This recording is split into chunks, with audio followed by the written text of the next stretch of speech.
Quelle est la plus grande vertu que vous recherchez? Dans votre quête du bonheur, votre bonheur réside-t-il dans les maisons que vous possédez, dans votre beauté, votre argent, vos biens? Nourrissons-nous nos cerveaux d'histoire sur la façon d'acquérir des richesses, sans aspirer à acquérir le trésor du royaume de Dieu?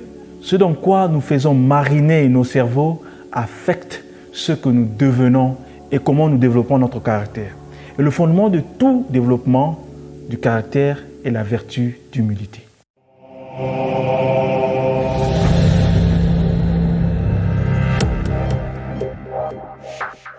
Aujourd'hui, 4e dimanche du temps ordinaire de l'année A, l'Église nous a donné des belles lectures qui nous incitent à réfléchir sur la vertu d'humilité et sur ce qui compte vraiment dans notre quête des trésors à travers les béatitudes.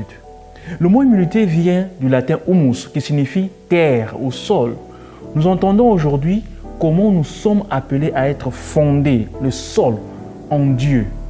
Sophonie utilise une forme de mot humble au moins 3 fois dans la première lecture d'aujourd'hui.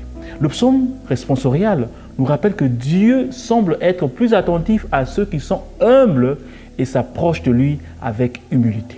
Saint Paul rappelle au peuple de Corinthe que la plupart des croyants n'appartenaient pas à la classe supérieure, mais plutôt à la classe inférieure. Et pourtant, Dieu les a choisis, parfois de préférence aux riches et aux célèbres.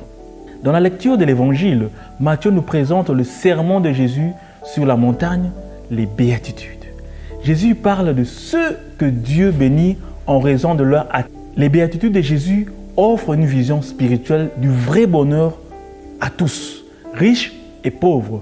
Hommes et femmes trouvent une consolation dans les béatitudes. Mahatma Gandhi s'est inspiré des béatitudes pour son concept de non-violence. Le docteur Martin Luther King était convaincu que la lutte en faveur des pauvres et des opprimés ne réussirait que si elle était fondée sur la justice, l'amour et le pardon proclamés dans les béatitudes. Les béatitudes de Jésus reposent sur 2 piliers principaux, l'humilité et la miséricorde. L'humilité est la force de l'esprit. Dans l'humilité, nous devons reconnaître notre besoin de Dieu et croire que Dieu est la garantie ultime du vrai bonheur.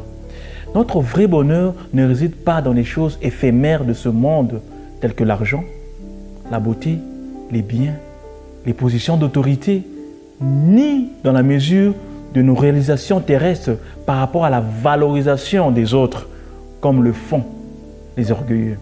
L'un des écrivains les plus influents du XXe siècle, Clive Staple Lewis, la véritable humilité ne signifie pas avoir une moins bonne opinion de soi, mais moins penser à soi.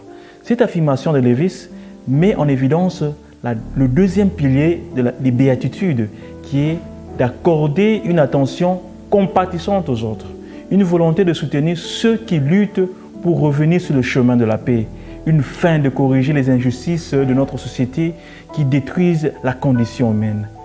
Dans l'humilité, la miséricorde, la douceur et la pureté du cœur, nous devons nous penser moins pour accueillir ceux qui sont inquiets dans le chemin de la paix, car c'est ainsi que l'on acquiert le plus grand trésor qui est le royaume de Dieu.